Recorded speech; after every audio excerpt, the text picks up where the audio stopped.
All right, you guys.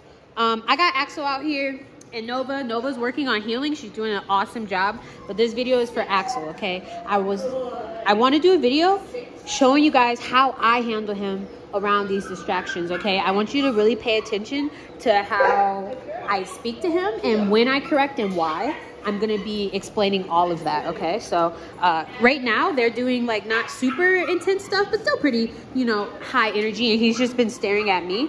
Now, what I'm going to do now is create a situation where he's a little bit more likely to mess up, right? Okay, so I'm going to let him be at liberty, which means I'm not going to give him any commands. He can choose to do whatever he wants. He's not in obedience. And I just want Nova to just continue doing that awesome healing. And he can make his choice. Now she came by us and he was like, whatever, which is what I'm looking for. But if he were to react, that's not good, right? And I can't necessarily correct him for reacting to that dog. That's not what the correction is for. Again, the correction is guidance. So it just helps them find the right answer. Hey, quiet. It just helps them find the right answer. So all I'm gonna do is, like, let's say he's at liberty, we're not doing nothing, he starts reacting to a dog. My first instinct, if he isn't around me, is to call him to me. Now that he's by me, I'm gonna ask him for something, right? I can't necessarily punish him for reacting to a dog, but I can 100% have him down, and when he breaks his down to bark at her, then I can be like, correction down. Because at that point, it's a fair correction, because he said, screw you and your obedience. I'm still going to bark and yell at this dog, right? And I was like, no, you're not. You're going to down. And at that point, I would have the right to correct him there. And he understands, okay, that was fair, right? Now, I'm going to have Nova on the place bed, and Axel and I are going to work. And Blair's going to video for us, and I want you guys to pay attention to my body and how I move around the room. It all matters. The reason why is because we have to show him, like, we ain't trying to fight this dog. We have other stuff that we need to do. Axel, okay, good boy. Nice. And he's trying to avoid that dog. He's like, I don't want nothing to do with that dog. Good boy, Axel. Yeah, nice. Good boy. Sit. Yes. Good dog. Heel. Nice work. And this is what I'm asking from him. And I want you guys to notice my leash handling. I'm not tight on my leash. He can go that way if he wants to.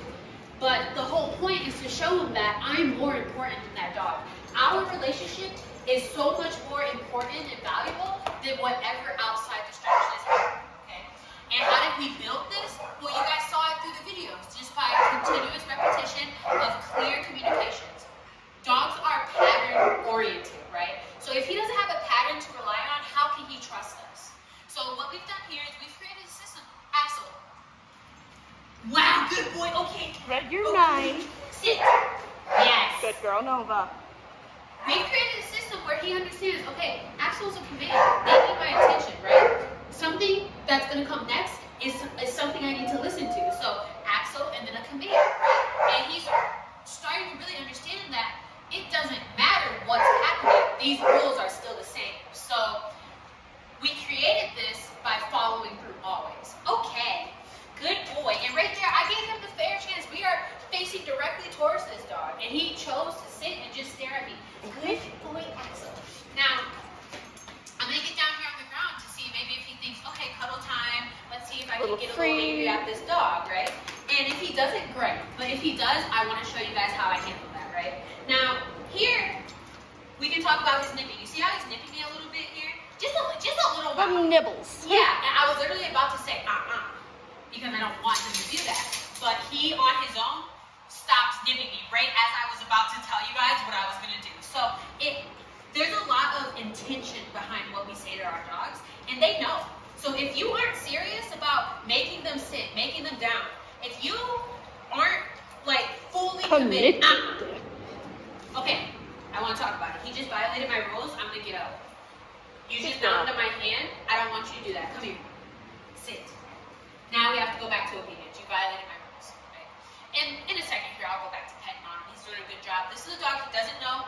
They're not friends. They don't see each other. So this is really awesome to be working in such close quarters.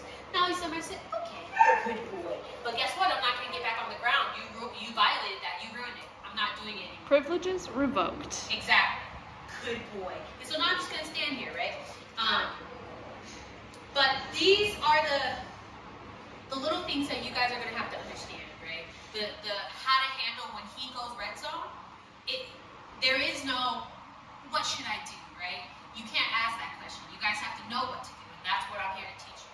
So in that situation where he goes red zone at another dog or a person or whatever, if he isn't near you guys, like let's say he's barking at her and he's at the end of my leash right now, barking at her, I'm gonna say, Axel, come, right? Oh, okay, come, right? And as soon as he gets to me, then I'm gonna be like, okay, down, or sit, or whatever.